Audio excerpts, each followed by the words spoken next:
അല്ല മോളെ, നിങ്ങളെ രണ്ടുപേരെയും ചേർത്ത് ആഘോഷിക്കാനാണെന്ന് തോന്നുന്നു. നന്നായി നടന്നത് തന്നെ.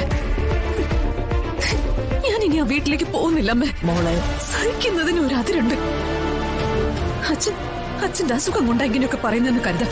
അതിന്റെ കൂടെ സത്യമേ നിൽക്കുന്നത് കാണുമ്പോഴും എനിക്ക് മോളെടി, സത്യങ്ങൾ നമുക്ക് മാത്രമല്ലേ അറിയൂ. അവരുടെ എല്ലാവരുടെയും മനസ്സിൽ വിഷ്ണു ഇപ്പോഴും ജീവിച്ചിരിപ്പുണ്ട്.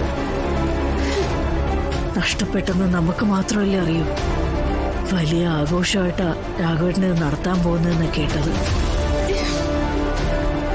അഥവാ ഇനിയും തടയാൻ കഴിഞ്ഞില്ലെങ്കിൽ ശിവൻ ഒരു വശത്ത് നിന്നോട്ടെ, അല്ലാതെ പിന്നെ എന്ത് ചെയ്യാൻ? എടി അമ്മ എന്തായി പറഞ്ഞു വരുന്നേ? ഒന്നുകൂടെ പറയാ. മോളെടി, അത് പറയട്ടെ. അതിലും ഭേദം ഞാൻ ഈ നിന്നപ്പോൾ മരിച്ചു പോകുന്നത്. അല്ല, ഞാനൊന്ന് ചോദിക്കട്ടെ, അച്ഛന്റെ സ്ഥാനത്ത് അമ്മയ്ക്ക് ഈ ജന്മത്തെ മറ്റൊരാളെ കാണാൻ പറ്റുമോ? സങ്കല്പിക്കാൻ പറ്റുമോ? പറ്റുമോന്ന്? പറ്റില്ല. കുടുംബമായിട്ട് ജീവിച്ച് മരിക്കണമെന്ന് വിചാരിക്കുന്ന ഒരാൾക്കും അങ്ങനെ ചിന്തിക്കാൻ പറ്റില്ല. രാഘവേട്ടൻ ഇങ്ങനെ ഒരു തീരുമാനം എടുത്താ പിന്നെ ഞാൻ എന്ത് ചെയ്യാനാ? ആ ശിവനെ അവിടെ നിന്ന് പറഞ്ഞു വിടണം. അവൻ എന്തിനാ അവിടെ വന്ന് നിൽക്കുന്ന? എന്റെ സ്വസ്ഥത ഇതുപോലെ നശിപ്പിക്കാനായിട്ട്.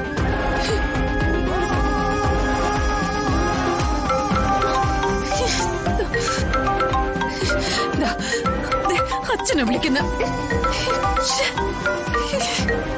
ഇനിയിപ്പൊ എന്താ ചെയ്യാം? മോളെ, ശിവനെ അങ്ങനെ പെട്ടെന്ന് പറഞ്ഞു വിടാൻ പറ്റില്ലല്ലോ. ഹൃദയം ഹൃദയത്തോട് അടുക്കും പോലെ അവൻ അവിടെ ഉള്ളവരുടെ മനസ്സിലേക്ക് അത്രയധികം ആഴത്തിലേക്ക് കയറി കഴിഞ്ഞു. പ്രത്യേകിച്ചും രാഘവേട്ടനുമായിട്ടൊരു ആത്മബന്ധം, അതൊരു നിയോഗം പോലെ ഉണ്ടായിപ്പോയതാ. അതിനി നമുക്ക് മാറ്റാൻ പറ്റില്ല. എന്ത് നിയോഗ?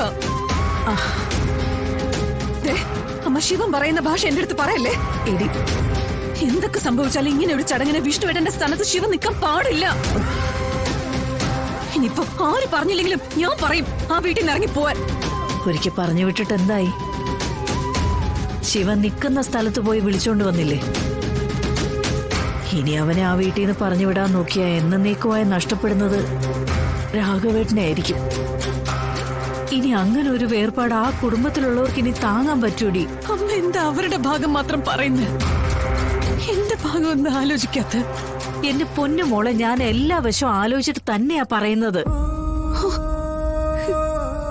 മോൾ ആലോചിച്ചൊരു തീരുമാനത്തിലെത്ത്.